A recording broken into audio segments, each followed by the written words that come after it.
What it is, what is up, what is good, gamers? This is Shown Up 71, aka Digadulamite. That purple bling bling, y'all remember from Fantasy Star Online too. Oh boy.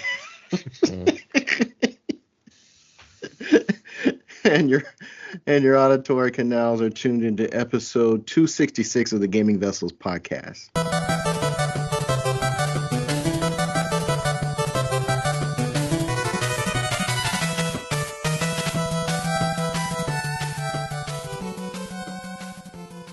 Now, real quick, folks, I'm going to derail us for a quick second. And I believe the Holy Spirit put this on my heart to say. I attended a funeral a couple of days ago. And I don't know why, but for whatever reason, I'm just going to go ahead and say this. When we lose a loved one, we should not let others make us feel bad about how we expressed grief. I did not see any of that at this funeral that I attended, but I just don't know, for whatever reason. I just felt the Lord was telling me to say this to somebody who may, in our small little pissant podcast, somebody may be dealing with the loss of a loved one, loss of a friend, and they may be being criticized for how they deal with it and process their grieving process.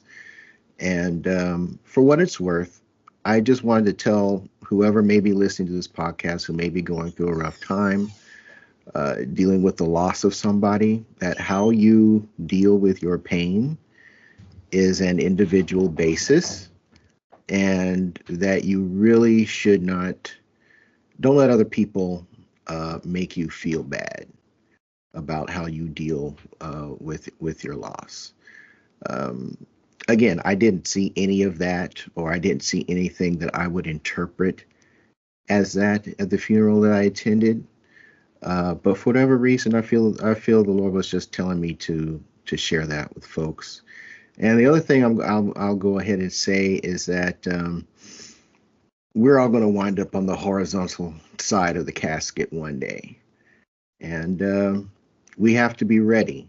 And I would highly encourage folks to be willing to turn their lives over to the Good Shepherd. And I can, if you have any questions about that, you can DM me directly. You can DM me directly through our Discord server, and I would be happy to chop it up with you in that regard. I'm no theologian. I'm a flawed vessel, but I'd be more than happy to help folks, work who might have questions, talking in no judgment zone. So I just wanted to put that out there. Cool, thanks. And we're going to continue on with the rest with our regularly scheduled program. So first on deck with our intros, we got Dez, aka the Bay Area Terror, aka the High Res Hater. That's me. Aka the Cat Daddy, aka that gamer stepdaddy. What's going on, Dez? Oh, not much. Just feeling better. Had a bit of a sore throat last couple of days. This winter stuff's going around. Please disinfect everything, including like yourself. and yeah. But other than that, feeling good. Just been resting up. Last week was a bit of a grind, but you know what? You get past it. You get through it. And everything usually turns out okay. So, but I'm doing pretty good. Happy to be here as always, talking about the things that we love. This hobby called gaming. Yeah, super enjoy it. Indeed, I'm glad that you're here. Indeed. And of course, our show is a no-go without Trader Joe, aka Jabroni Chief. Yeah.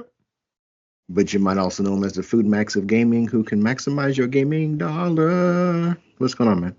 Not much, man. Just the usual stuff. Kind of pushing towards Christmas and since we last recorded, I had to put my oldest dog down. But just like you mentioned at the beginning of the show, I mean, things are not, infinite in this world. Things are definitely finite. So I definitely came to a decision, and I did it like the Saturday after Thanksgiving. So it gave me enough time to kind of heal. I've been healing and dealing with it. I still have my youngest dog still, so we're rolling with it, So, and it's kind of justified in a way because she just wasn't having her best life. So it was good times. But other than that, just the usual stuff, man. Just living, trying to play some games, and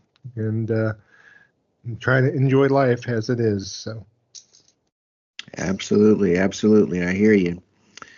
So with what was excuse me. So we're going to move on to what is our next topic on the docket, and that's going to be the playlist.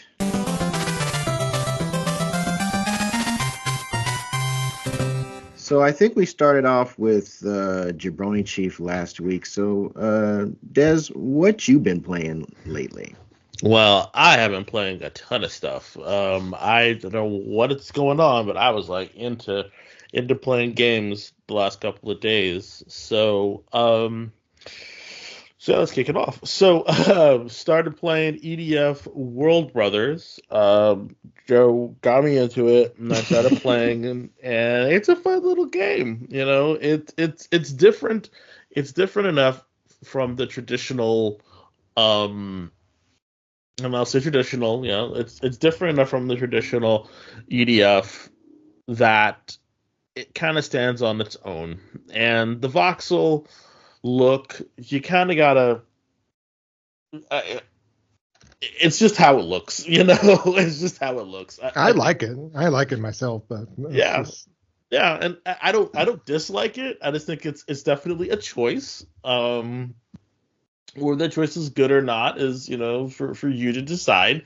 I honestly thought it was fine. It's very colorful. There's so many more character types that you can play, and it's every every nation is accounted for the most part, and they're all brothers and sisters. So you have like Somali brother, and you have Hong Kong sister, and and like the Hong Kong sisters like dragons. She's like a kung fu person, and you have like Sneaky brother, and that's he's a ninja, and all this other stuff. So it's kind of funny, because in a lot of ways it reminds me of G Gundam. If you haven't, G Gundam, I mean it really reminds me of G Gundam, and it's fun. Like I can't lie, it's fun. It's silly. It's just as crazy as the other games. It's just set in voxels, and the difference is you don't just get one person; you get a squad. So each person picks up to 4 different brothers and or sisters as your squad, and you use the D-pad to switch between them. And they all have various different move sets. They have various different they have various different move sets. They have various different weapons. Some are melee, some are long range. You name it, they got it. And it's pretty fun. It's pretty fun, and it's very chaotic. And when you're jumping around trying to get to various different places, and it's just silly. And then each one has a super move. So for me, there's a lot of meat to the characters that you play, and the characters that you pick. And it's, sometimes you can go for synergy, or you can go for just what looks the silliest. And I'll tell you, the game overall is very silly, but it's a lot of fun, and I will most likely will be playing a little bit more of it. I probably won't play it by myself. I'll probably be playing it when someone else is playing it. So if Joe plays it, I'll probably end up playing it with him. If he says, "Hey, let's play World Brothers, I'll say like, okay, we'll pop on. I have not opened hardly anything because the only time that I ever played it was at his house, and then I played it once by myself just to kind of like see what it was about. But the bulk of it, I played at his house when I was in Fresno for Thanksgiving. So, but yeah, I downloaded. It is on my hard drive, and I will be playing it again. Yeah, I've been picking up a bunch of new brothers and sisters. So one you probably haven't encountered yet, Des, is the Dim Sum sister from China. Oh Lord, no, I have not seen Dim Sum Sister. Well, she throw little dumplings at people. She got dumplings. It's kind of funny that the game. That's the Nintendo racism. Yeah, yep. See, that's the thing. That's the thing. It's like half of it, you're kind of like, is this racist? And the other half is like, no, it's representation. And I'm like, okay. It's funny, the script for Dim Sum Sister, basically, there's a couple of levels that's based around her, and basically she's like grabbing the spider web from the spiders in the level because she's looking to sell them to make money. And they were referencing the Silk Road. Between China and Italy back in the 16th century, they're mentioning that, talking about the Silk Road. I think they're trying to even educate through this game, which is kind of nuts. Educational. We are all brothers and sisters on the eyes of the Hector. Yeah. I don't. Yeah. I was telling Kev the other night. I mean, I picked up Yoga Brother, which is from India, and of course, Yoga Brother. Yep. Teleportation, and of course he's equipped with a flamethrower. You got it. Yeah. Yeah. And then of course. Boxer Brother with his special move, the Soul Strike. He looks like he looks like a cross between Sugar Ray Leonard, Muhammad Ali, and Mike Tyson. Mike Tyson. Yeah. There's like voice lines from the Boxer Brother saying like, "This is why Pops trained me so hard," This is why Pops from Punch Out. He mentioned Pops, yeah. Wow. Yeah, well, okay. Oh man, yeah. It's great times though. Great times. Look at it. It's like it's fun. It's so good. I've been playing on hard difficulty, and it's kind of funny that I've actually gotten defeated a few times where I got swarmed and swamped. And since we're talking about it, I might as well mention as far as my gameplay since we last recorded on there, and it's just I just been getting a good synergy between like my four brothers and sisters that I select on there, and so I always have to have a wing diver in the group because that basically because when you play a mission you do have to rescue. There's 3 fallen brothers or sisters on the map, and I find that that's easy. That's where you gain characters on there, and you obviously increase your roster of both characters and also weapons because they have each different type, and they actually reference in the character select screen which EDF the character is from. So you have like a wing diver from EDF 2, you have a wing diver from EDF Insect Armageddon, which was one of the US developed like spin-offs. So they basically just kind of taken all the games in the EDF series, kind of looked at all the characters that they've had, and pretty much have laid it out in a Lego-esque type of compilation. There was this one particular level later on too that basically it's set in London with the big band and all that. It's straight from EDF 2 on the PlayStation 2. It's basically the same level, so it's like they're basically taking some deep cuts from prior games in the series, and that's what as soon as I saw that level, it's like it's the first level of EDF 2. It's like the first time I've actually played EDF was that particular title. On there, I imported it from Japan, and I was just loving it. But yeah, he got a misty. He was like, "Ooh, my childhood, EDF." But it's really just fun to play, and then what I discovered too is like I did one level with just a wing diver and nothing else, and the characters that you rescue in the mission join your party, so you could actually just kind of mix it up a little bit too. And then from there, awesome. So cool. Also, been playing Warhammer 40K Darktide. It has finally been released on my console of choice, and it looks fantastic. I have really enjoyed what I've been playing. It it just feels good to play another Warhammer game on the PlayStation 5, because I played um Vermintide 2, played it quite a bit actually. I think I have over 100 hours in it, and I've been waiting for it to come to PlayStation, and now it's here. It's 1 year exclusivity was up, and it looks fantastic. Plays well. People that I've played with online have been really fun. I've only played a couple of um, of missions, but the missions that I have played have been really, really fun. I cannot wait to get back to it.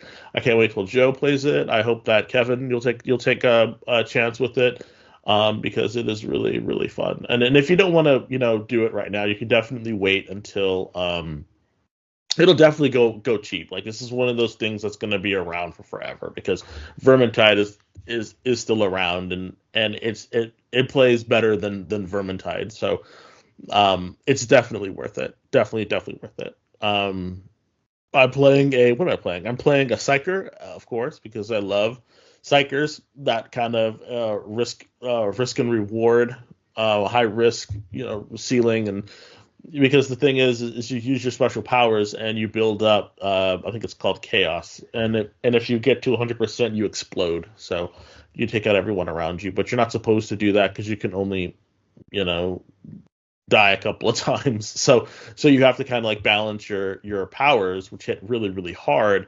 with kind of diffusing the chaos from your body. So it's fun. It's a lot of fun. I cannot wait to play more of it and to really dig my teeth into it, because I wasn't able to do that on my potato. So, and it's not because I didn't, like, I couldn't. It's just I just didn't want to, because the first time that it came out, it was a very different game, and they had to, by they I mean Fat Shark, had to go through and really redo a lot of the not so much the gameplay, but the progression system, because it was a really different game about a year ago. And it seems to be in a very stable, good place right now, and I'm really excited for it. So, Joe, have you started playing it? I know it's on your list, but I wasn't sure if you started playing it or not. I only played it that one instance we did on game night on Thursday, and created my character, did the intro sequence, and then we jumped into Marvel Rivals that night, and I have not gone back to it since. So okay. Well, that's a great time for us to talk about Marvel Rivals, because you and I both played that with Ace Black. Thank you, Ace, for coming in and playing with us. So why don't you start how your Marvel Rivals was, and then I'll go back to mine. I'll continue on, and I'll finish up what I have, and then I'll kick it back to you, and then we'll finish off with Kev. So yeah, we were playing. We had intended to play Darktide, and everyone was talking about Marvel Rivals and how good it is, and so I had already thought about it, and Christian was thinking about playing it, and some other people. So I was like, okay, let me download it. Again, I'm not a hero shooter type of person, but I love the IP. I'm a Marvel stan. I love them. And I figured, okay, let me just try this and see how it goes. So, Joe and I were getting ready to play it, and then Ace jumped in, and he was already playing it. And I said, okay, why don't we play this? Well, why don't we just, we're all here, the three of us together. Why don't we just do this? And so we hopped into it. So I'll let Joe take over from there. Yeah, no, I mean, pretty much Marvel Rivals. I mean, I've been keeping an eye on it, even though, in of itself, by itself, it's, I know a lot of people online have said it's like basically almost like a Marvel reskin of Overwatch, classic Overwatch. And so, I would say it's more than that. Yeah, I would say it's more than that. So, but, I'm not biggest hero shooter fan either. And so it's like, it's kind of new to me. I've played Overwatch, sparingly, in my past. I think I've played a total like up to, I think, 5 to 10 hours, I think, in total. And so it's just, It's kind of cool just to experiment all the characters that they have available. The character roster is quite diverse, and 37, I think, 35 yeah, or 37 people.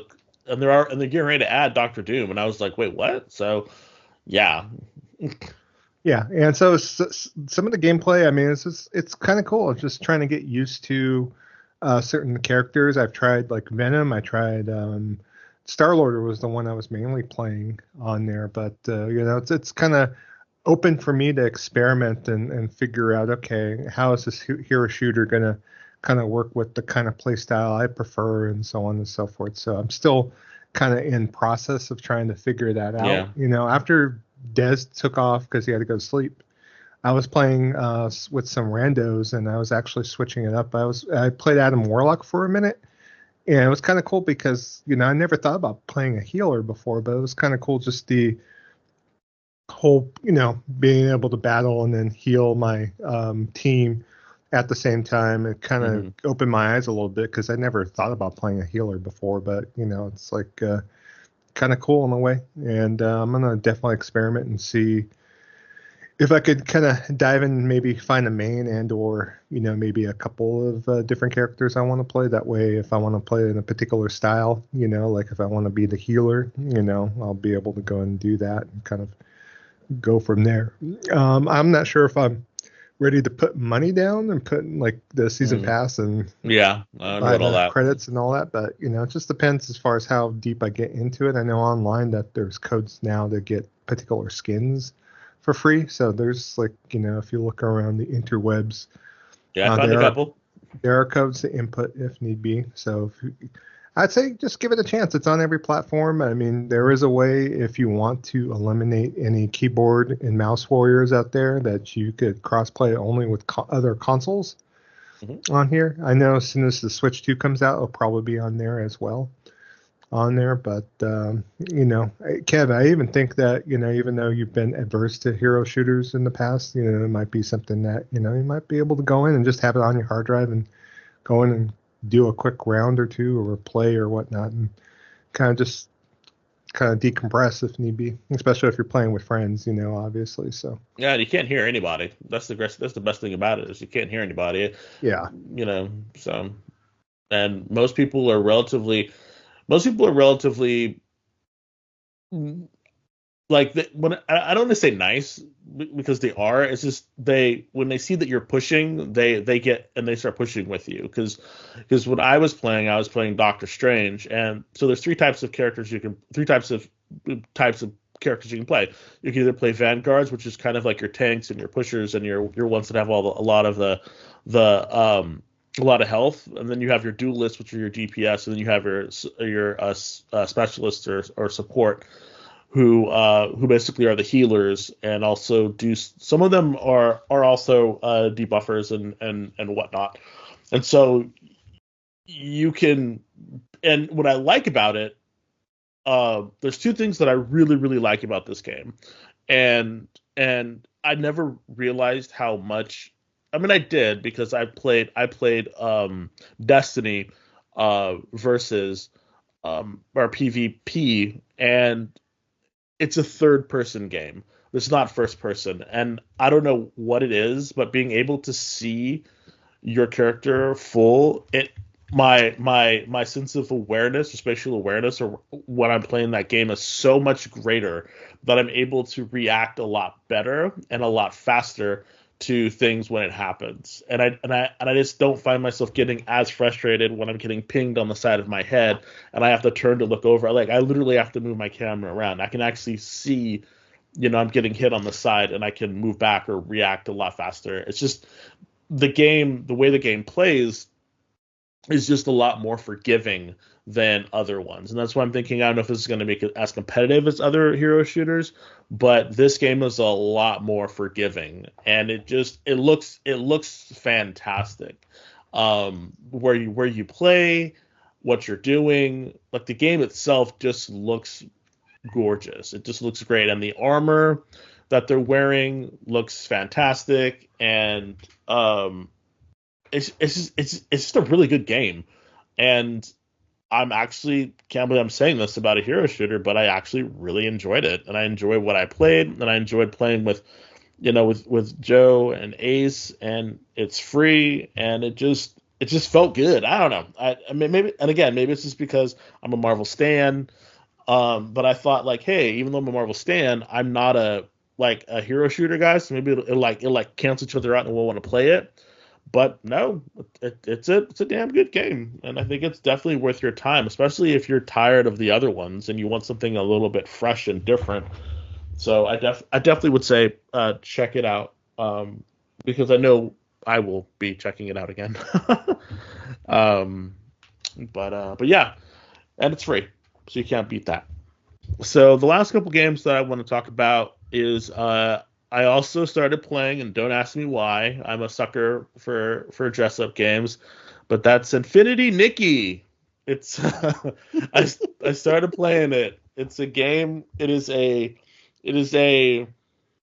um online game that started off as a mobile game in which you are Nikki and you run around, and it's a gotcha game in which the gotcha is the dresses that you dress up as, and you have different powers that you can get with the dresses, and you have this little cat named Momo or something that runs around with you and talks with you, and you're in this new land and you're trying to get this special super the greatest dress in order to save this deity of this land. And that's pretty much it. And you just run around and you harvest stuff, and you do the gotcha for the dresses, and you play dress up, and yeah, it is definitely a time waster in the strongest sense of the word, and it's just a silly ass game, and it's free, and yeah. I mean, Would it be something for me or Kev to dive no, into? definitely not. I think downloaded it. I think So I know. Well, Joe, I think you will play it because you're just that type of person, and you're like, yay! But I think you'll get super bored with it because, when I understand, there's no multiplayer. It literally is just you and this cat running around, harvesting stuff and purifying this world, and making dresses through the dress guild. So that's literally the game, and the music. Although the music is pretty good though, like I can't lie, the music is banging. But other than that, yeah, and you're just this. It's funny because there are you. So Nikki's a white girl, right? But you can change her skin color to either what looks to be like flan colored. So I guess he's Mexican, and then this chocolate like literally looks like a chocolate bar for a black person, but you can't change her eye colors or anything, so she doesn't look like this chocolate Barbie doll running around. It's and you can literally like there's so many different things that you can put on her, and some of them, honestly, I don't know, like some of them you do fashion contests, and I think that's where the competition is you go through these fashion things. I don't know. I just made it to the first town, and I was just like, wow, this is. But it's huge, and what's funny is every person that I have seen online who has talked about this game has been a female, and I'm like, come on, guys, we can talk about this game too, can't we? Nope, nope. So I don't know if I'm gonna continue playing it, but it's just like if I'm not playing Genshin or Hong Kong or Honkai Star Rail or Zenless Zone Zero, why am I gonna play like Infinity Nikki? Like it just like this was just me. It was like an impulse try. Yeah, well, it's free, so there's nothing to it. So it's just like I downloaded it, and I'm watching her, fly around in this flowy bubble dress, with like tassels and stuff, and then you have a purification dress, and you have to purify these stringlings, I think they're called, and they're like these little, like, imagine the inklings, or those weird things that were in what the fuck's that game called? So what the hell is that game called? It's called Kingdom Hearts. The weird things that are in Kingdom Hearts. Imagine those, but wearing like striped clothing with like buttons, and so they're like not really well dressed, and so you have to like purify them to like get rid of the evilness that's in them. It's a bizarre game, but it's Do just they become fancy dressers when you purify them or something? no. You get their crystals from them as you purify them and stuff. So there actually is combat. Oh yeah. There's actual combat in the game, and you. Yeah, that's what I thought was really interesting, is there's actual combat in the game, but the combat is not, at least how I got, the combat is not punishing at all. Like, it's, no, you just run up, you shoot a little beam, a little ball of light, and then they explode one hit. So I haven't fought any bosses or anything, so I'm just kind of like, okay, let's see how this goes. But I think you should definitely try it, Joe, to give a secondary opinion. But I can't imagine playing this anymore than just to kind of like sample it, because to get anywhere you kind of have to, I don't want to say you have to be devoted to it, but you kind of have to like be like, you gotta, it's a grind fest, so you have to like, turn it on every day, get your dailies. Oh yeah, no, I don't think this game is compelling enough for me. I mean, there's Exactly. tons. The Mihoho games I've been wanting to play, and I've been backburnering them all, and I'm kind of interested in Wuthering Waves, which is coming out for console. Yeah. So I can't imagine you doing anything with this that would be anything like that. So no. I might just delete it then and not even try it, but we'll see. Yeah, I mean, I would like you to see just to see how you think, what you think about it is, but okay. But yeah, I don't think you're gonna like, if you're waiting for other games from the Mihoho stuff and some other ones. This is definitely, I don't think this is one of those ones that's just gonna like pull your time. I was kind of curious about the combat, or the honestly, the combat is very rudimentary. So okay. So this is a harvesting game by far. Everything that I've watched from every media person on YouTube has been like, yeah, you really just kind of gotta pick up everything, because you use that to craft your dresses. So yeah. Lastly, wow, I am really into Cyberpunk. Really into Cyberpunk. I took the opportunity to sit down and watch Cyberpunk Edge Runners on Netflix, and wow, what a great series. I just think that it encapsulates everything that you would expect from a Cyberpunk campaign with David and the other Edge Runners. It's just a fantastic anime, and it just is really cool, and it really made me want to go back and play Cyberpunk 2077, and so I have. So I started playing it again, and I don't know. Did you finish the game the first time? No, I never finished it. I got pretty far on it, but I just was like, again, this was before they made a lot of the changes to the game, and basically made the game what it was supposed to be when they weren't hamstrung by having it be on older consoles.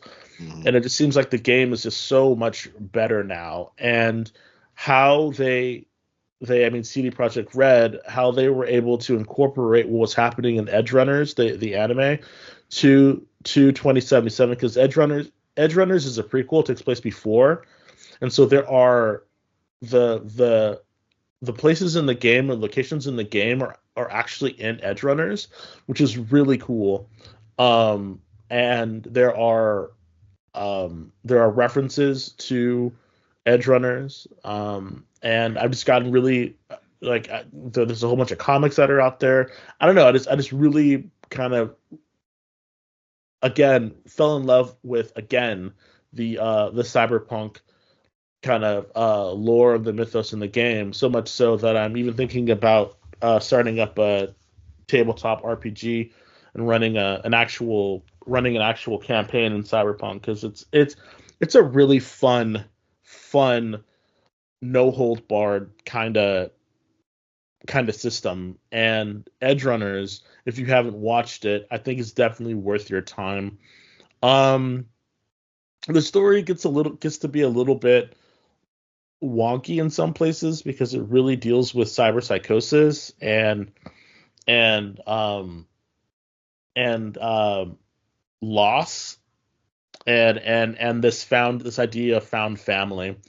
And so even though it is bloody as well, it's so weird though, because I say like it's bloody, but if you've watched any like traditional 80s, sorry, it's 80s in Japan, but 90s in America, because all that stuff came out in the 80s in Japan, and then it was transferred over to us in the 90s. So us 90s kids were watching like 80s cyberpunk anime. Um, if you've watched any of those, it's no more hyper violent than any of those. And I think that's what's so funny about it, because like I'm watching it and I have not seen anime, cyberpunk anime, that encapsulated what it felt like when I was a kid watching, you know, the original, like, those original cyberpunk uh anime. So like When I was a kid. Appleseed. Yeah. It's like Appleseed. It's like Black Appleseed was Magic pretty bloody M66. though. Yeah, that's what I mean. It's like, but in the context of that world, it made sense. I mean, they're police officers fighting criminals. Of course, it's going to be Mm. bloody.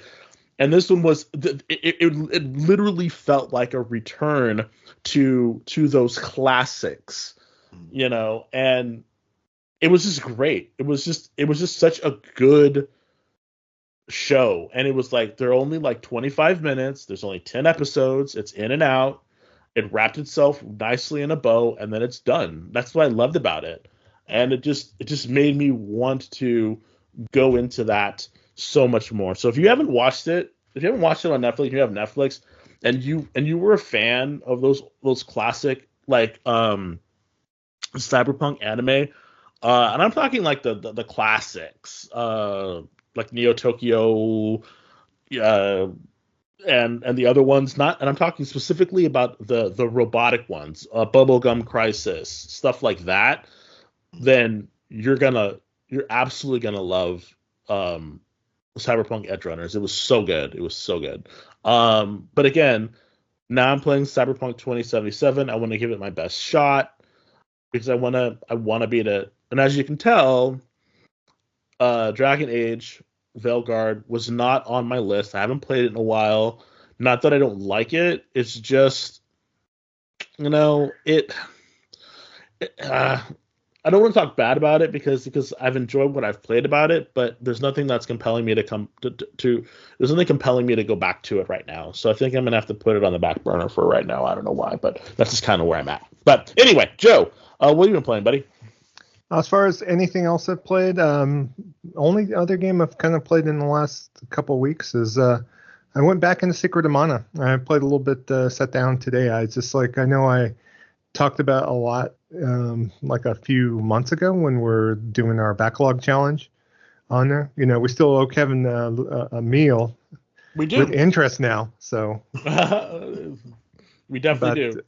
but Secret of Mana is the game I was trying to play because I was trying to beat that game and then also maybe play some other games in the Mana series to get up to the Trials of Mana release. And so I was playing pretty hardcore for a little while back in September and October, but kind of let things kind of go. And so I want to definitely see it through and finish it. And so I played for a good hour today, and I'm thinking I'm really towards the end. So on there, pretty much I min-max my characters. So it's even jumping back in, it was kind of easy getting back into it. So I'm going to see it through. So next episode, hopefully we'll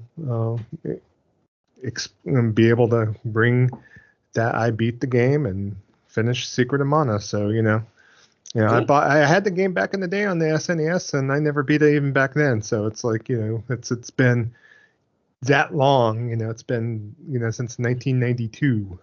So it's like quite a bit of ways. It's like almost like what 32 years. Been in the chamber.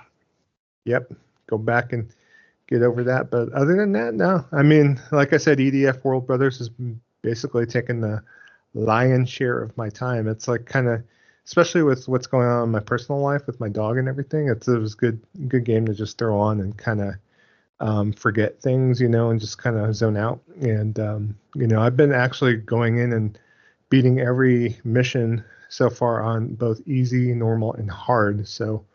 And have a particular couple of teams I have trying to build up and gain armor levels with. There are some RPG elements to it as well. So, because obviously, just like with a regular EDF, you gain armor with your characters when you use them, and so it's like, I have a particular couple of teams are my go-tos. So.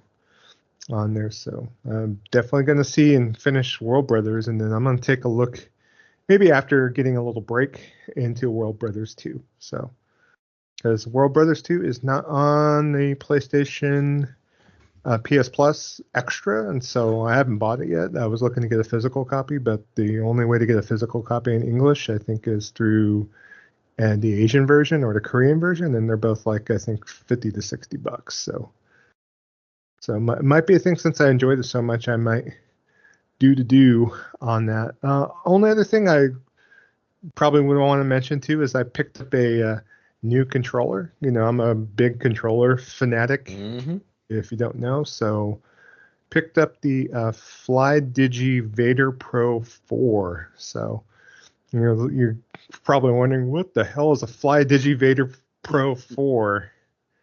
Well, FlyDigi is a Chinese company, and basically this is not available in any stores in the U.S. or anything like that as far as retail stores. It's strictly online. It's a Chinese brand on there, but Amazon has everything, because obviously, all roads lead to China on Amazon, so it's on there. But pretty much the controller is chef's kiss. I mean, pretty much it's usable on Switch. It's usable on PC on there. I'm using it with an adapter, and I was using on the PlayStation on there to use it. And so it's there's adjustable dials on each of the two analog sticks to adjust on the fly as far as if you want it loose or if you want it super tight. And there's resistance built into the actual analog sticks themselves to be able to go ahead and obviously adjust on the fly if need be. So you could decide to do that. Obviously there's trigger stops on this bad boy, so if you want to just do hair triggers on the as far as have mechanical like mouse type buttons on there on the triggers, you could go ahead and do that. I actually like trigger stops, so I think use that on my DualSense Edge as well. But the pull on this particular one with this trigger stop, it's almost like using a mouse button on there. And all the face buttons are mechanical switches, so they're not membrane. So I mean, they're I just like mechanical switches better. I think they just play better, travel better. D-pad is on point. It's one of the best D-pads I've used on a controller to date on there. So micro switch is on the D-pad as well. So I definitely would recommend it. Give it my 2 thumbs up on there. And the actual controller is pretty affordable. I mean, it was on sale during Black Friday, Cyber Monday on Amazon. It normally goes for $80. It was, I think, on sale there for 65 maybe, or 59. I actually ordered it from AliExpress. So I actually ordered from China.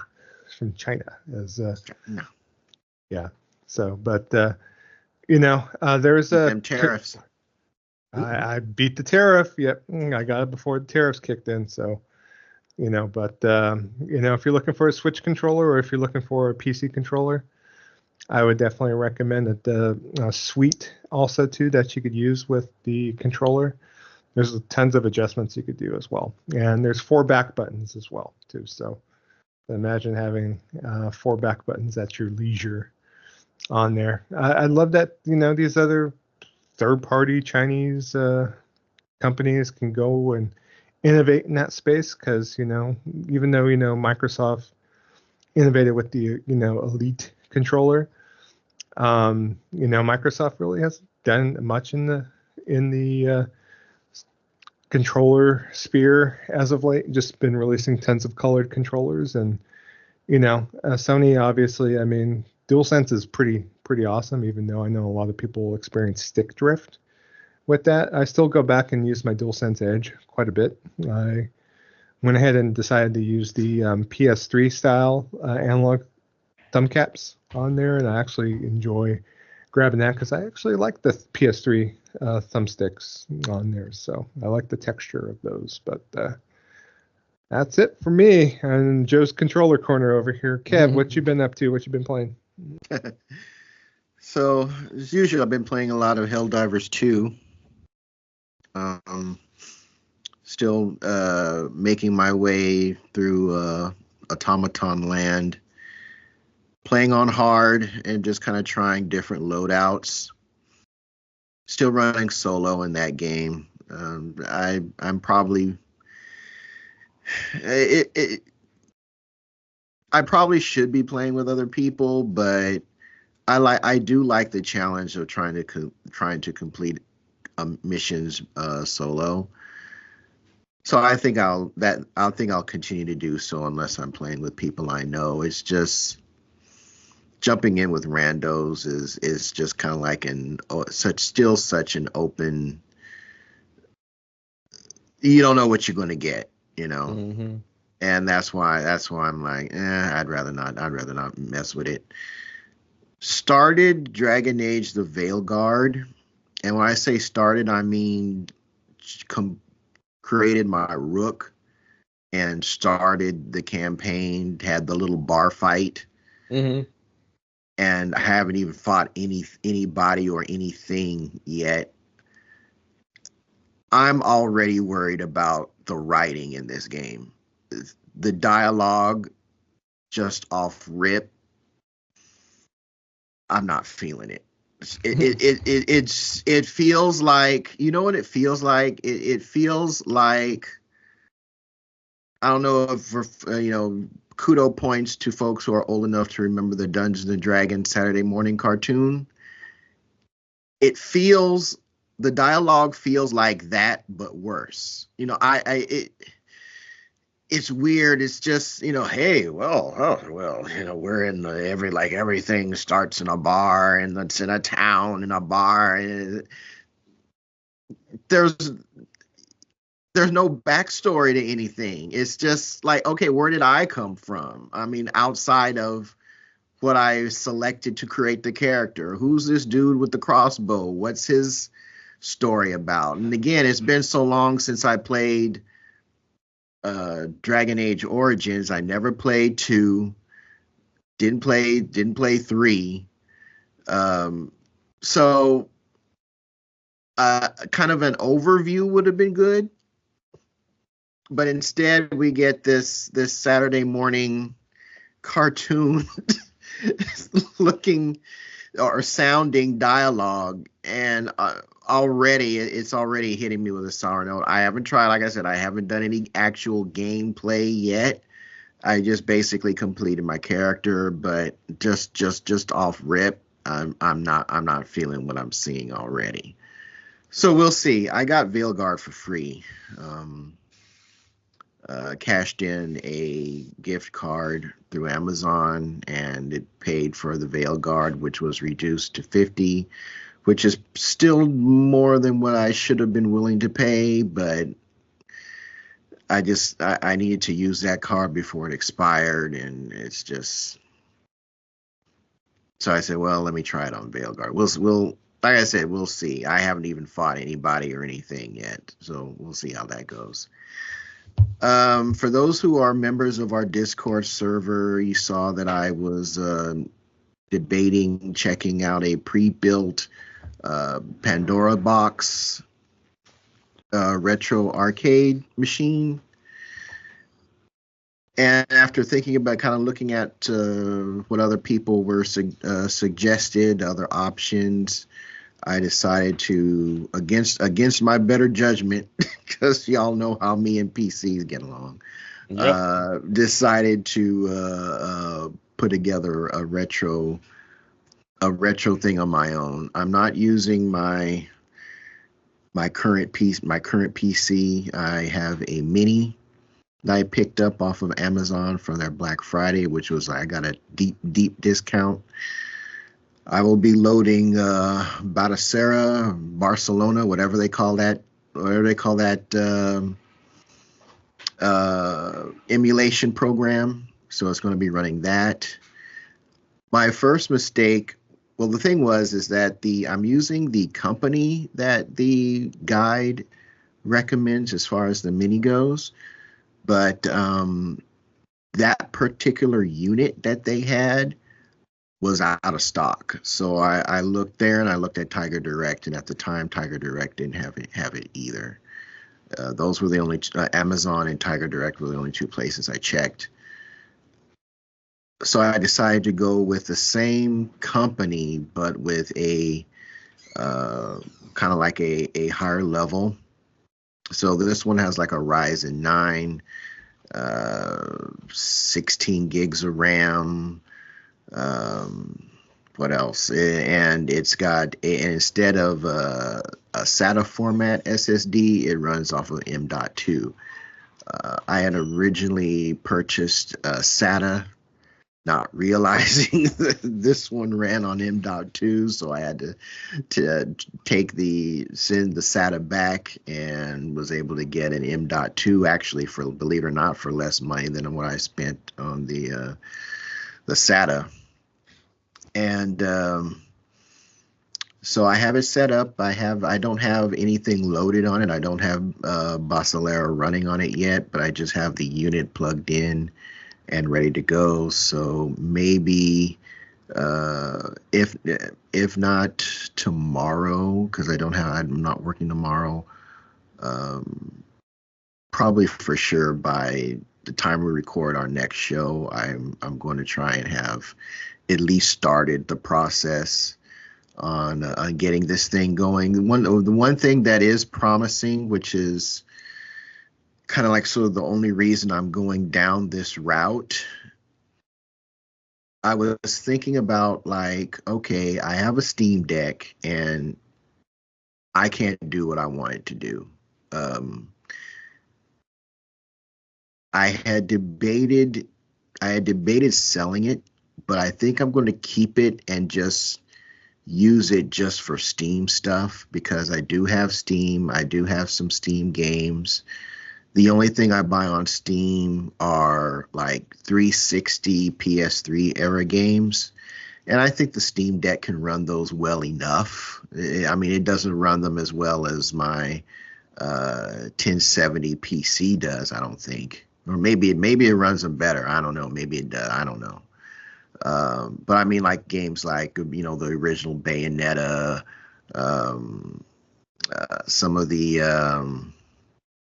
some of those older games like the Transformers games, action games, I have those on Steam. So as long as it can do that, which obviously it can, because that's what it was designed for, I think I'll hold on to it, and it'll just be kind of like the thing I use for Steam, because it was really frustrating the hell out of me trying to get it to run my freeware beat 'em ups. The Basilera program does run open bore, which is what these beat 'em ups run off of natively. This latest update to Basilera does run open bore games natively. So Basilera, yeah. Sorry. So I'm hoping to not run into the same level of problems that I did trying to get this Steam Deck to do the same thing. time will tell. One thing that I am going to for sure, it's like I've only looked at a couple of different guides, and they both said that it is best to have Basilera on its own drive. Like, don't have Windows and Basilera on the same running on the same drive. Even if it's partitioned, it's going to cause problems. So hence the reason for the second drive. It's going to be Basilera only. So I'm just kind of hoping that by the time I actually start working with this thing, that it everything goes according to plan and that it doesn't frustrate the hell out of me. But I got to make sure I do it before my Amazon return window expires. I believe in you. I believe in you, Kev. So, because your boy, me and tech, I like tech, but your boy ain't got the patience for a whole lot of it. So we will see. I will. There will be an update by the next episode.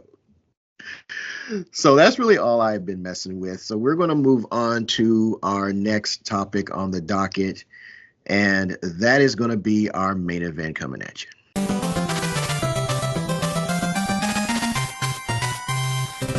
So Des, you got the mic, my friend. All righty. So for our main event, we kind of started mentioning it in our last show, but you know what time it is. It's Black Friday time and Cyber Monday time. So the question that we asked, and we're going to answer this question, and we asked it last term, so this is sort of like a mix between the Vessel line and a main event, because we're going to talk about some of the gets that we got. So yeah, the question was, what are your planned gets for Black Friday and Cyber Monday? Let us know your roadmap, and we'll discuss it on the next episode. So, Will D was very succinct in what he said. He says Steam sale, and most definitely buying a Switch too. So yes, I can only imagine the gets that you got on the Steam sale. So if you're on our Discord or whatnot, maybe we can ask Will D what games did he actually buy on the Steam sale, because there's so much value on the Steam sales that you could spend like $50 and get like a crap ton of games, because of how crazy that sale is. So I can only imagine the stuff that he bought. So please, let us know on the Discord what you got, my friend, and what you've enjoyed. John BT says, regarding Black Friday this year, hasn't been the best for gaming. I grabbed Alan Wake 2 Deluxe digitally, but that's it. I might pull the trigger on Final Fantasy 16 physical, but by the time I get to playing it, the price will be that low again, so I'll likely wait. That's true. I was hoping for some good deals on indie titles. What seems like nothing is on sale? Well, you might want to go to the Steam sale. Follow Will D's advice. And in non-gaming, I did grab a Bamboo Labs 3D printer, as they had an amazing deal for the most easy-to-use printer on the market. That's great. Let us know in the comments or on the Discord, what you going to use it for? What are you going to make? You going to make keys? You're going to be breaking into stuff? I mean, what's going on, John? Let us know. What are you doing, John? What are you doing, John? So, but Kev, what did you purchase on Black Friday, my friend? The Mini and some accessories. I got two, what do they call those? 8-bit DOEs. I got one wired, one wireless. I got the M.2, and was there something else I got? Oh yeah, and a wireless mouse, because the mouse that I was using for my PC has died, and I put new batteries in it, and it says I ain't working. So get out of here with that. Yeah, so I bought a mouse, and that's really it. No, that isn't really it, because I got Visions of Mana, the newest Mana game, and I got that janky Devil May Cry looking game that I had mentioned last episode, and the name of the game is escaping me. Like Mortis or something?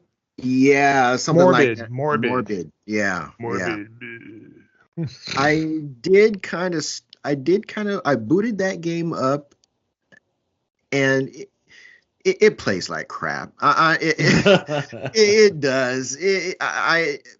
I can already the attack movements are janky as hell, and the dodging mechanism is hit or miss, and I that was in the tutorial. So yeah, okay, but I have full confidence in Visions of Mana because that game looks unbelievable. Kind of like a Grand Blue Relink level good. So I'm definitely interested, and can't wait to jump into that game. And really, that's really it. Cool. Jojo, what'd you get, buddy? Well, we mentioned all the stuff in previous episodes as far as what I picked up, but No. What'd you get new? Like, I know we got. You can't just say like we talked about a previous one. No. I know you got more Since we stuff. last recorded, I bought Alan Wake 2 Deluxe Edition, so I saw it on sale for $50. So I said, it's good. It has all the DLC. It has a code for Alan Wake remastered as well, so felt that was good. Best Buy had a crazy ass sale on micro SD cards, and so I picked up a SanDisk Extreme Plus 1 terabyte micro SD card for my Steam Deck. I figured, if I don't use it for that, I could always wait until the Switch 2 comes out and use it on that. So it was like $50 for a 1 terabyte card. It was like ridiculous. So they had like a 1.5 terabyte for I think $65 or $70, which I would have picked up instead, but it sold out by the time that came around. I also wasn't a Black Friday sale, but something I had some Best Buy reward points on here, so I picked up a Plague Tale collection. So it was both Plague Tale games in one collection with an exclusive steelbook. So you can see right then and there why I would have picked it up. But yeah. I just got that yesterday. The steelbook is super nice, and very grateful to grab that. I also went ahead and ordered some T-shirts from Uniqlo. We're not like a talking about other than games, but it's kind of game adjacent. But they had some. Uniqlo's a Japanese company. They had all sorts of cool T-shirts on significant discount. So I got some Godzilla 70th anniversary T-shirts on there. Picked up a Final Fantasy 16 T-shirt on there. So, and also bought a jacket. Oh my God, a jacket. So cool. As far as what I was debating about getting, I wound up not getting. I was going to get an M2 memory module for a PlayStation. I was looking for either a 2 terabyte or 4 terabyte. I saw a 2 terabyte that went on sale, and I hemmed and hawed about it. And by the time I hemmed and hawed about it, it sold out. So there was a 2 terabyte on Woot that was going for, I believe, like $90 for God's sake, and that's a super good price for that. Even though it didn't have a heatsink. Kev, you could probably attest, like $90 for 2 terabyte M2 module is like just a great price. But yeah, that's actually what I paid for mine without a heatsink. But I didn't need a heatsink because the Mini has a built-in heatsink as part of the chassis, so there's no room for one. So you have to use an M.2 without a heatsink. I was debating for a PlayStation. For PlayStation, yeah, but in the end, it's like I'm spending almost $100 to have a bigger fridge, basically, to put games that I can manage my backlog. I think already. It's not like I don't have an additional memory module in there already. I have a 1 terabyte, so it's like I'm just going to work with what I have, kind of take it from there. But I pretty much.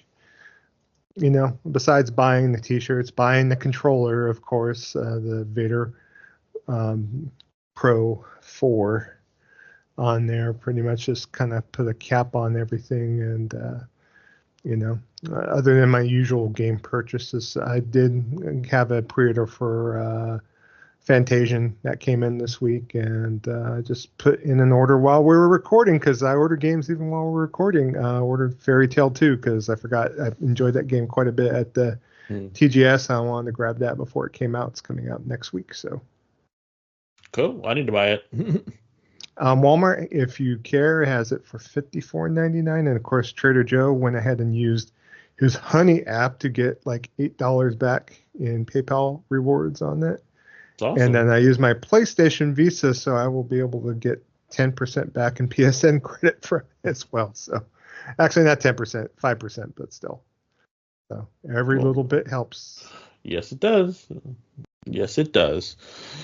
Okay, so for me, I finally bit the bullet, and I bought some stuff from PlayAsia. They had some stuff on sale, and so I went ahead and I completed my Kemco RPG selection volumes. I needed volume 5, and they just came out with volume 8.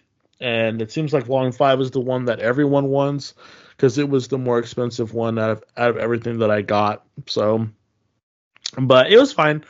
Again, I collect for the Switch, so this is what I got. These are all on the Switch except for one. So I got those two. I got Witch Spring R. I got that for the Switch for a pretty good price.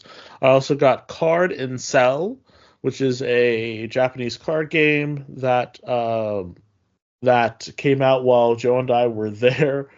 It was coming out while Joe and I were in Japan for a Tokyo Game Show, but I wasn't able to pick it up, and so it's on sale now, and so I picked it up, and I'm excited to play it. And then the last one I got was the Atelier Marie remake, and this is the first Atelier game that they remade and released it on next-gen consoles. And so I got this one for the PlayStation 5 because it was cheap, and very, very cheap. For whatever reason, the American versions of this game are really expensive, and I don't know why. I think because it didn't really get that wide of a release here in America.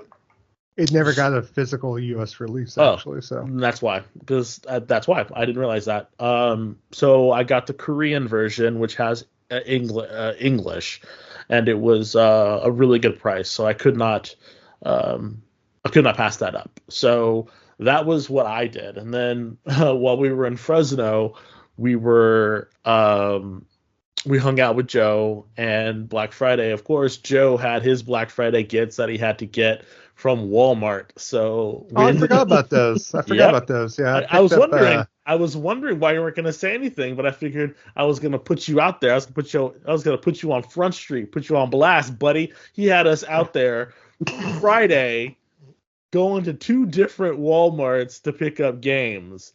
And I tell you, I was so close to buying a new TV. So close. And and Paul was like, "What are you doing?" And I'm like, it's on sale. And he's like, "You don't need a TV." And I'm like, "But Paul," he's like, "No, you don't need a TV." And then this other guy, this completely random guy was like, he's like, the TV was like $168. And he's like, it's $168. If it goes out, it's only $168. I looked at Paul, and he was like, he just kind of walked away. But I didn't buy it. I did not buy the TV, although at some point I will be buying a new TV for my game room, and I'll be mounting it, and it'll be like up on the wall, and it'll be fantastic. But every time I see a TV on sale. No, it was a crappy ass TV, so it didn't really matter. It was a TCL. It was a TCL. It's a decent, but it did not have a 2.1 HDMI. Didn't have anything, so it's just like, it's cool. So you're gonna upgrade. You got to upgrade. Exactly. Like I'm not gonna, even though the TV was bigger, it was a huge TV. I need to upgrade. Like if I'm gonna get a new TV, it has got to be better than what I currently have. That was one thing I told you. I was like, look, like I'm not opposed to getting a new TV, but it's got to be better than what I have now. Every time I look at Walmart, Yeah, you need an OLED. So it's like, Probably. I saw that the good old Wario 64 had a link for Best Buy, and there was like a LG OLED, basically a 42-inch for $599.99, and that just screams at me for you to buy that. So you're a man that deserves some OLED gaming. So. Okay, well, we'll talk about it. Maybe Santa will throw it down the chimney and break it. No. Anyway. Well, just to mention, because I did forget about my Walmart gifts. I picked up Gran Turismo 7 for $20. Mickey Holla, Dollar Bill, y'all. And then the games that you guys went out, because I ordered these games, for pickup, basically. So it's like I was going to do this by myself. Wasn't going to wrangle Paul and Desmond into my shenanigans. I wasn't planning on going into the store either. I was just going to go curbside pickup and do her too. Where I picked up Epic Mickey Rebrushed for $30 for the PS5, and then I went and picked up Silent Hill 2 for the PS5 for $30, because to me $30 is a good price. So. Yeah, for a game that just came out, and they completely reworked that game. It looked great. Yep. So, but yeah, that was pretty much all that I got. I did not get anything else, and I think it probably is time to upgrade this TV. I've had it for 7 years. So OLED. Yeah. You have he has a TCL, I think, for a 3. It's a 3. Yeah. So yeah. But that's all I have. And want to say thank you so much to our good friends Will D and John BT for coming to let us know. Also, stay till the end of the show, and Kev will let you know how you can join our Discord. Also, if you're listening on YouTube, please like, share, and subscribe. And I do look at YouTube all the time. I love YouTube. I know it's horrible to the content creators, but I love the fact that we have such content at our fingertips now. So please like, share, subscribe, and let us know what you're thinking. Okay? And maybe we'll mention it on our show. But you know what follows me? It's the Jabroni Gaming News.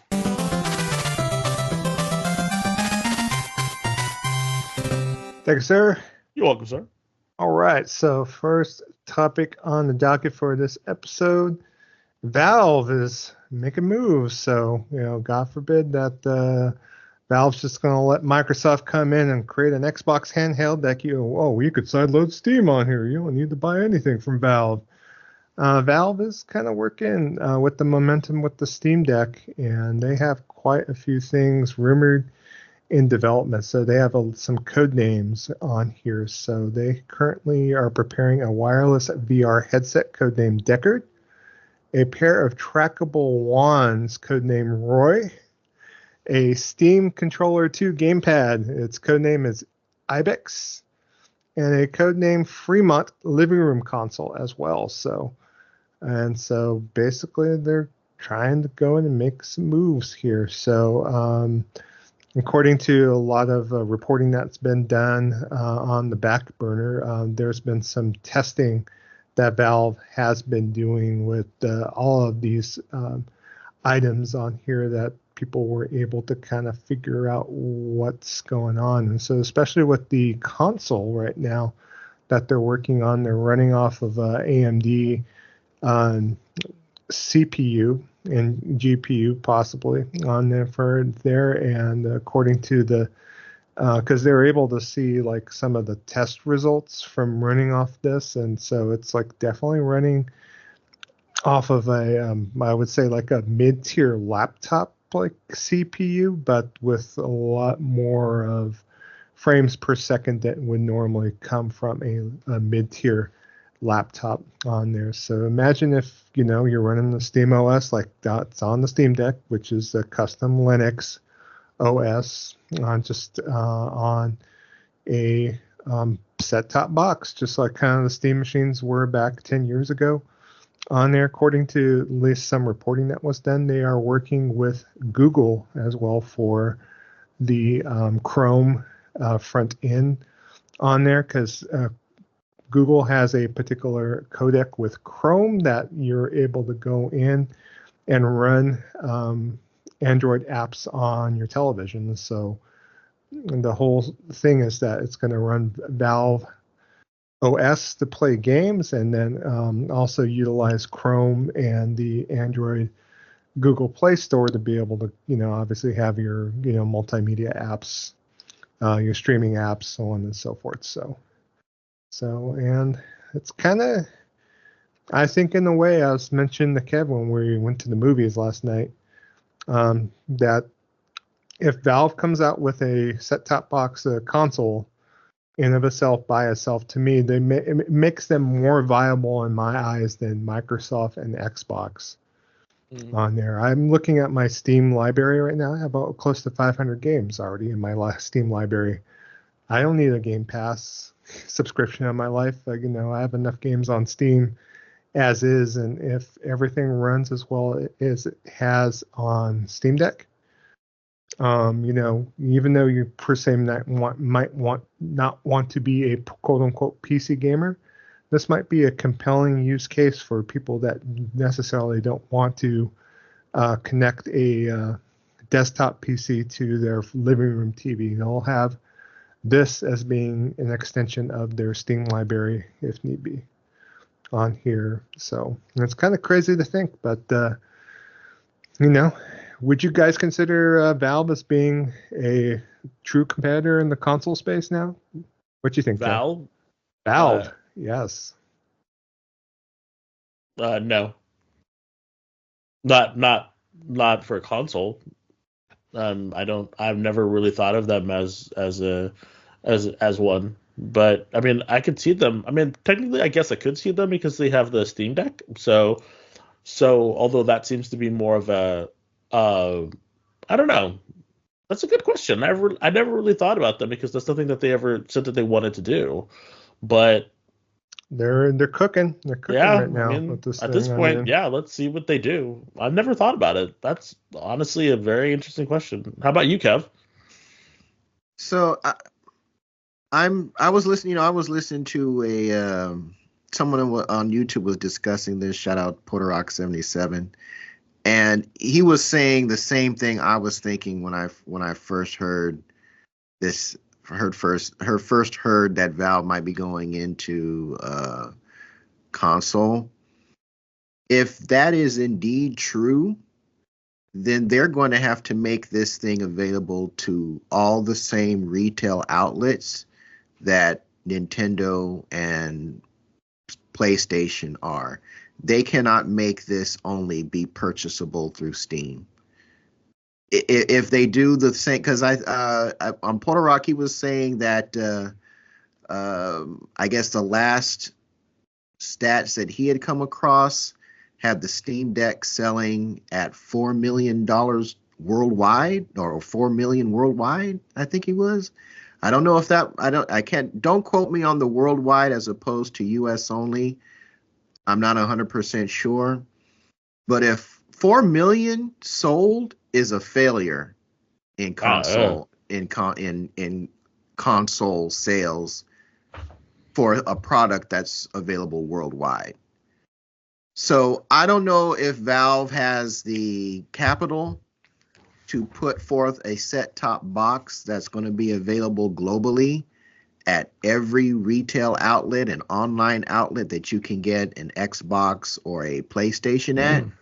I don't know how deep their pockets are, but if they just sold this through Steam the same way they do the Steam Deck, you're not going to convince a PC player to buy this. I just don't see it, because those guys already got their PCs connected to whatever monitor, TV. That's how they play. They're PC gamers. You are not going to get them to buy another set-top box even though it's still playing their Steam games, they're just going to say why. You know, that's not the audience that they're trying to grab, though. I mean, I could think of especially kids that want to do PC gaming, that they're trying to get their parents to buy them a laptop / desktop. This will that's run still Fortnite. PC gaming. Mm-hmm. You're still gaming on PC. It's the same thing. I mean, the form factor isn't whatever problems you're going to run into on a set top, I'm not set top, but PC gaming with Steam, you're going to run into the exact same ones using a laptop. The only difference is that it's sitting on your lap. Well, So think about it. I don't get it. This is kind of Valve's way to, basically say that they're close to being equal to Microsoft, close to being equal to PlayStation. I mean, it's kind of a big reach, but it's something to where if they have the money and they want to make the investment to do so, I mean, I'm be all there for it, because it's like I'm looking forward to if I can get away from Windows and Microsoft and not even have to worry about if I want to hook this thing up to a computer monitor or have it on my smaller OLED, that as long as I have browser access and to be able to do some decent browsing maybe on Chrome, it's like I don't need no Microsoft Windows in my life. So I don't. Yep, and I'll tell you something else they're going to need. They're going to need exclusives. They're going to need games that you can only play either on Steam. I guess they already have that with a lot of their indies, but they're going to have to lock down some AAA exclusives, whether they develop them themselves or they sign contracts with other studios. They're going to need something to differentiate that box. If they're serious about competing in the console space, they gotta be available in all the retail chains that the Xbox and the PlayStation are, and they're going to need exclusives. Half-Life 3, Portal 3. I mean, they do have a cache of games. Left 4 Dead 3, all the threes. So yep. Well, they're going to either have to start developing them or pay somebody to develop them and make them exclusive to the Steam platform, because if they don't have exclusives and they're not available everywhere, then only the hardcore is even going to know about it. And quite honestly, I don't think the hardcore is going to care, because they're already gaming on PC. So it all depends on how big their war chest is for this. Yeah. And in my opinion, I like to see them make another shot at this, because the Steam machines that they came out with a decade ago weren't exactly relying on other hardware manufacturers to bring it out. And at that time, that they were still kind of gestating the OS for Steam itself. So so I'm really curious to see what they do and kind of take it from there. I mean, everyone's wanting to come into their space with the Steam Deck, with rumored Microsoft Xbox portable in development, rumored PlayStation portable in development. So it's like, I think both Microsoft and PlayStation see the fact that this is a market that, if we don't leave it unchecked, that Valve might have it all to itself. And so same thing with Valve thinking, hey, while they're thinking about coming and hustling the handheld portion of our market, let's look about seeing if we could make our platform viable, basically for people that want to play on the TV. So TV exclusively. So I'm there for it myself, because I would love the opportunity to be able to, basically take the Steam Deck and just make it a set-top box and make it a lot more powerful than the Steam Deck. Because I have tons of indies in my Steam backlog I could easily just access and play on there, or obviously it'd just be a different place other than my PC to be able to play those games. And so if there's anything that's like big balla shot calla kind of thing that requires a lot of juice, either I'm gonna have to buy a desktop PC or I'll play that on PlayStation. So we'll see what comes about of this. And as far as the VR stuff, I mean, God bless their heart, but I don't know if VR is still a niche and probably will still remain a niche. We'll see. So. All right. Anything else, Fargo, and move on this bad boy? Not for me. All right. Good deal. Yeah, it's going to be interesting to see what they do. But if they got to compete full on, otherwise they're just wasting money. And next thing was kind of interesting, though, is that this week is that there's been some accessories for the Switch 2 that are already being produced. So there is a listing on Alibaba or AliExpress that basically that there's screen protectors and carrying cases already available or in development to be able to buy for the Switch 2 on here. So hardware companies basically provide accessory manufacturer with molds for unreleased devices to aid in the production of add-ons. And so the Zen Grip basically just announced this week that they are announcing pre-orders for the, and they were using vague wording on the listing on there, but basically these are like grips for the Switch 2 that are available for pre-order right now. So it's kind of curious as far as the wording that they use. As according to the ad, says made for a next-gen console, top secret. Oh Lord! On here it says. So if you want to get grips for the Switch 2, guess what? You can pre-order at the Satisfy website right now to get your Zen Grip 2 for, dare we say it, Switch 2. So it almost makes me think, okay, when are they going to let the cat out of the bag, especially if these pre-orders are already out? But I can't imagine with the Keeleys this week, if they'll announce it there. They'll probably wait until after Christmas, of course. So, but we'll have to see then from there. So, but and then why does the internet kills hype for everything? I mean, there used to be a time where you felt like excited for something new hardware being announced, but now, the article that you're using, we got the dude's face in the factory with his cell phone taking a picture of the screen protector, or it's like there is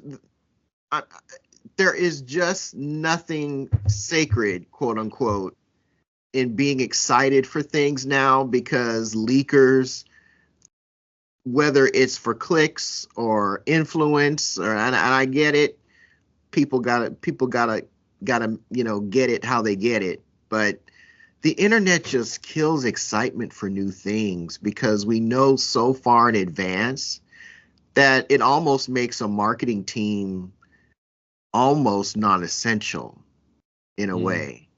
It's like, okay, hey guys, you can get your Switch 2 your Switch 2 grips, and here's the shot of the screen protector, so we already know what its shape is gonna be like. It's like there's nothing. What part of the excitement is now sucked out of the Switch 2, the forthcoming Switch 2 announcement, fourth official announcement from Nintendo, because stuff like this happens. So it's just, it's like, oh yeah, I see where the indentures are. Okay, so yeah, I see where I'm going to put my hands. Oh, okay, yeah, I see. Okay, it's like, yeah, okay. Thanks. Does it play Bayonetta at 60 frames per second? We'll see. According to the least the leaks of the specs of the system, it's going to have an 8-inch screen. So we'll have to see. That big boy, it's chunky. So I'm not sure if it'll be as ergonomic as the regular Switch. So that would be something to talk about once we actually see eyes on this thing. So, but, that's what the Switch 2 Lite's going to be for. Yeah, there you go. Don't say that. You know it's coming. I It's know, coming. but I don't want to see it. It's coming. I don't want to see it. You know that's what you're gonna get. No, I'm not gonna buy it. I refuse. I refuse. Don't curse You me know like you that, buying Kevin. that. You know you buying that. That'd be some train gaming right there, Des. So, because the Switch 2 Lite. Don't curse me. No. All right, another Nintendo news. Triangle Strategy, the game that basically came out from Square Enix, got pulled from the Nintendo eShop recently. So, and Square Enix hasn't announced as far as when it's going to be restored. Similar to previous titles that they've kind of co-published with Nintendo. Nintendo actually published Triangle Strategy to come out on Switch, and so Octopath Traveler was another game that Nintendo brought out the physical for, and then they switched the publisher from Nintendo back over to Square Enix. At that point, when they transferred the publishing rights back to Square Enix, that's when they brought out Octopath Traveler for the PlayStation and the Xbox. So this is probably what's happening with Triangle Strategies. So if you've been waiting and don't want to play in the ghetto mode and lo-fi mode on the Switch, you can play Triangle Strategy probably more than likely on PlayStation and Xbox pretty soon once they announce the port. So I'll take a look. Take a look. Oh, you already bought it for the Switch? Mm-hmm. I had it for the Switch for months. Yeah, me too. But I'm not sure if it's worthy of a double dip. Probably knowing Square Enix, they'll probably bring it out on Game Pass and bring it out on PlayStation. And it's kind of cool for people that maybe don't have a Switch or want to check it out, maybe have it come out and be out released for Steam as well. So we'll have to see what happens with that. Have you played Triangle Strategy all that much, Des? No. I mean, I have not. I have it loaded, ready to go, but I have not played it. Got it. All right, we'll see about that. And then, curiously, Alarmo, the Nintendo alarm clock. Nintendo is no longer publicly launching the Alarmo in Japan this January. So they basically said they will no longer launch its Alarmo alarm clock to the general public in Japan. I wonder why. Blaming its production and inventory situation. Alarmo has been available for several months in the US and Europe, but only to Nintendo Switch Online subscribers. In Japan, the popularity of the product and the lack of stock led Nintendo to open a lottery for subscribers to get a chance for obtaining one. So was it that? Wow. Is that much in demand? Yes, a wider launch for Alarmo had been set for January worldwide, but Nintendo has now said that this won't happen, at least in Japan. That's crazy. So we'll have to see, because I didn't think this thing would be anything other than just a kind of like, Nintendo selling like cardboard box. Yeah, I had no idea that it would be this in demand. Like that's crazy to me. Yeah. Like seriously. Yeah. So I mean, I've listened to some podcasts that talked about the Alarmo, and it's like Alarmo. $100 for a Nintendo branded alarm clock. No, thank you. Yeah. Yeah, not sure about that, but made no sense to me. But hey, people want it. Alarmos are now selling on eBay for $355. That is silly. That is just silly talk. I didn't know it was selling out. You want one now, don't you, Joe? Nah, I don't. Yeah, you do. You want that Alarmo? He's like, give me that Alarmo. Now, if it was a cool game, if it was a game of my choice, I mean, but I could probably set an alarm with a custom ringtone. It's called Game-O. Game-O. Yeah, between like the cheapest I'm seeing, just a quick look, is like $175. The high end new in box $355. That's just silly to me. Ugh. I didn't know it was in demand, but hey. Neither did I. That's crazy. That's crazy. I kind of missed the boat on that one. I'm totally fine with it. I have no desire to get a Lambo. Shoot, I'm talking Lambo. about the resale. I mean, yes, the resale value is just like bananas, I would never use this. Yeah. No, I'm good. All right. So in our announcements and release date section, there was a PC gaming show actually. So I didn't even hear about this. So usually this is around the Keyleys, and so it's like, but now they had a sizzle reel for a feature in the PC Gamer magazine, their showcase. And so on the PC gaming show, they may have had an announcement for the indie game Moonlighter. So Moonlighter is getting a sequel. Oh, deserving. Yeah, so good. Moonlighter is getting a sequel. It's called Moonlighter 2, The Endless Vault, and they're switching it from 2D art to full 3D for this follow-up. So, yeah. So, the game, again, will have a fantasy RPG with a shop sim as you explore dungeons and defeat monsters before selling your discoveries in the town shop.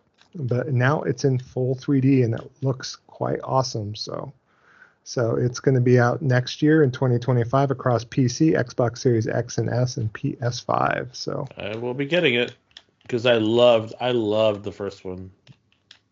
I mean, it's great. It's just a great game if you haven't played it. I'm going to go back and fire it up because I do have it, and it's something where I've always been interested in it. So that's why I threw it in the outline too. So it's kind of fun cool game. That got an announcement. So fun game. I'm very excited. It's nice. And next story is not so nice. You remember the game Foam Stars from Square Enix? Oh yeah, we played. Remember we played it at like PAX or something. Yeah. So they announced their next season. It's called Party Goes On. Oh Lord. And it starts on December 13th and will run until January 17th. But guess what? This is the last drop for seasons on Foam Stars. After that, it's gone, It's gone. All season updates for Foam Stars will come to an end, and no new content will be added to the game. So statement from Square Enix: in this concluding update, expansions will be introduced to enhance gameplay, such as the ability to customize shots of each character, and new enhancement elements such as prism gems, aimed at all aimed at ensuring players can continue to enjoy the game for the foreseeable future. So the party goes on, but the game is now done. But basically, they're going to keep the servers up for the conceivable future, but they're not going to have any new content created for the game. So at least it's still up. Sorry, Charlie. Less than a year. Foam Stars. Yikes. Just foamed out, I guess. So. Wow, you thought about that one for a while, didn't you? No, I did not. Out, huh? It's foamed out. It needs some Mr. Bubble, but Nintendo just laughing. Nintendo just laughing. Yeah, Nintendo's like, you tried. They got squid shooting ink at each other. It's like that's funny. Nintendo just like I wanted to like it. I mean, we played it at PAX. I mean, what did you think of it at PAX, Des? I don't think you never downloaded and played it, even though it was on PS Plus when it I never did. I never did. Either. Me either. I never did. I said no, thank you. No, thank you. No, that game did not look interesting whatsoever. I said straight up, no, thank you. All right. Well, hopefully the next game I'm going to talk about might cue your interest. I doubt it, but we try. Oh yeah. So an announced date for the game called in External Strands. You okay, dude? A fantasy action RPG from former Dragon Age creative director Mike Laidlaw. It's from his studio Yellow Brick Games. It's coming out on January 28th of 2025 on here. So Mike Laidlaw previously was the director for both Dragon Age Inquisition. He's also worked on all previous Dragon Age games, including Dragon Age Origins and Dragon Age 2. but he wound up leaving BioWare after Dragon Age Inquisition on there. But he founded his own studio, and this is his kind of first foray into game development. So Eternal Strands is a fantasy action RPG. So I kind of took a look at the story trailer from the PC Gaming Show, and it's an action RPG. It has some like elements of Breath of the Wild in there, some Shadow of the Colossus elements, and they stated also that it has some elements of Monster Hunter in there as well. So it's an action RPG, and from what I saw of it, it looks interesting. It's something to where we'll have to take a look to see once it does come out. It's coming out, like I said, on January 28th.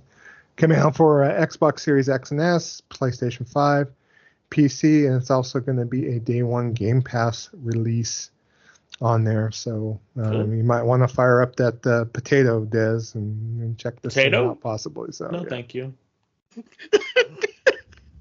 But you can also play it on PlayStation 5 if need be. But, we'll have to see. But where are you going to sell that potato, Des? Where are you going to sell that potato? It's after Avowed. I told you, I want to play Avowed on it. So the reason it's sitting here, every now and then I dust it off, and it's got all my amiibos on it, and I just kind of it's just sitting there. Pass the potato, Des. It's time to pass the potato. Pass the potato. I can't pass the potato. Not yet. Not yet. Potato gotta digest it. Yeah. Potato needs love too. That'll make me sick. Last but not least, I got one other game to talk about. It's coming out on December 12th, which is going to be next Thursday. It is For the King 2. It's coming out for consoles. So it will be out for PS5, Xbox Series consoles, and Xbox One. Oh my God, I'm getting a bone here. So, but Xbox One? Xbox One, yeah. So For the King doesn't really have any like it's funny, the what is it? The graphics really aren't like pushed in anything, so I'm not surprised. So yeah, it's a turn-based roguelike tabletop RPG.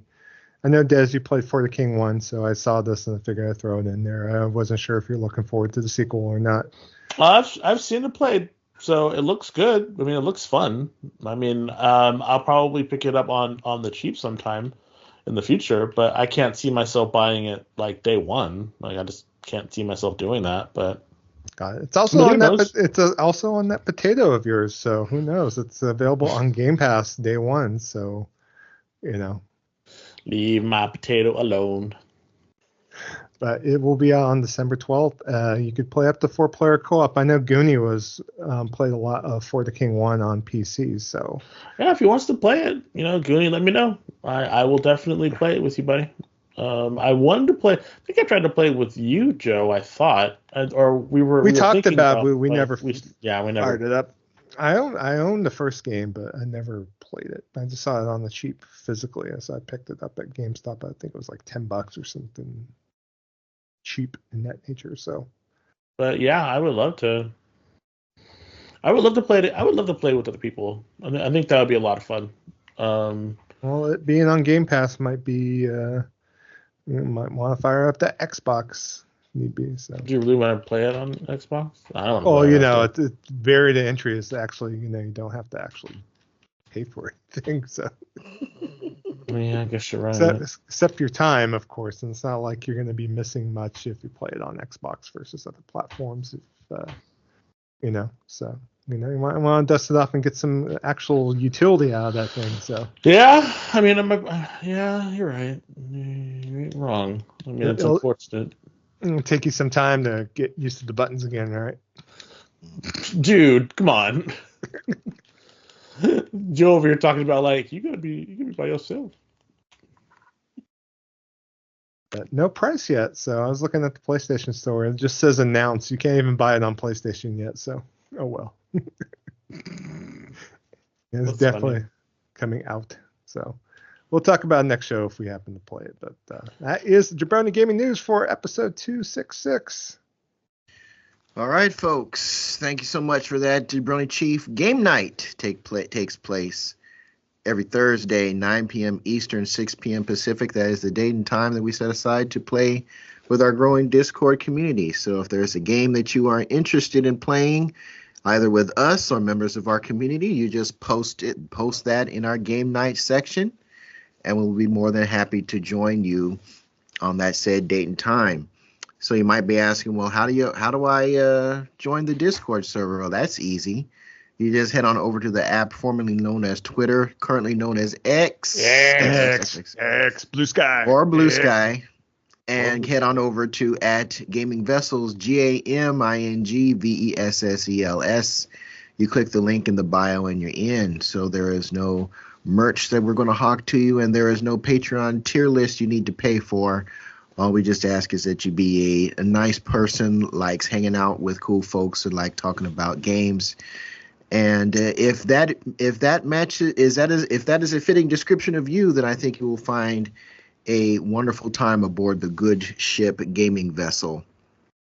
Special shout out goes to Will D and John BT for their contributions to this episode's main event.